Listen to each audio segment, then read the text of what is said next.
EVIANLESBAINS, France. Anna Nordqvist is no quitter. She credits the fight in her spirit to her late grandfather, who made a habit of sending encouraging text messages. At the Evian Championship, the statuesque Swede overcame a hailstorm that had her shivering down the 18th hole in a playoff against Brittany Altimer to collect her second major title and her first since 2009. 2.5 months ago, Nordqvist came down with mononucleosis and was forced into bed rest. She's still not fully recovered, having recently pulled out of the Canadian Pacific Women's Open after being absolutely drained from the Solheim Cup. Nordqvist, of course, was part of that epic singles duel against Lexi Thompson in Des Moines that ended all square. She notched 312 points in Europe's losing effort. Nordqvist was also the victim of a high-definition camera that caught her 5-iron brushing against a few grains of sand out of a fairway bunker in a playoff at the 2016 U.S. Women's Open against Brittany Lang. The USGA has since instituted a naked eye standard. Nordqvist left Coeur d'Ivoire, Calif, with her head held high but no trophy. Needless to say, she was due for a major break. "It's been very testing," said Nordqvist, "but I couldn't be more proud."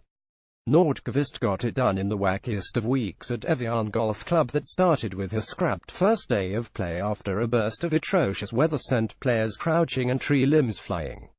The LPGA controversially erased the scores from Thursday morning and cut the tournament to 54 holes. On Sunday, it was a chilly but mostly sunny day until the sudden death playoff broke out. Conditions got so dismal Nordqvist couldn't feel her hands. Nordqvist, 30, came into Sunday's final round down 5 to leader Moraya Jutangan. A closing 66 that included a pair of eagles vaulted her into a 5-way tie for the lead at 9 under with the last group on the 16th.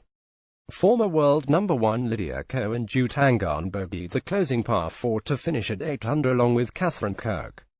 Altimer, a relative unknown on tour who only recently notched a career-best third-place finish in Portland, Oregon, earlier this month, matched Nordqvist's 66 on Sunday and suddenly found herself pitted against the number 13 player in the world.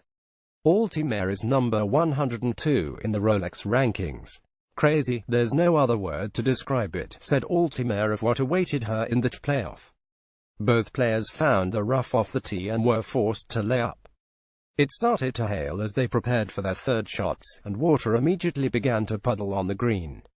The grounds crew went to work with their squeegees. Earlier in the year, Nordqvist whittled down her team, going without an instructor for several months before seeing Cameron McCormack for the first time ahead of the U.S. Women's Open. McCormack, of course, works with both Jordan Spieth and world number 1 Soyun Ryu. Nordqvist said they've mostly concentrated on her short game and putting, helping her to learn what to focus on under pressure. "He just simplifies things for me," said Nordqvist, who chipped it to 3 feet during the playoff to win with bogey. Nordqvist played her college golf at Arizona State and now owns 8 career LPGA titles.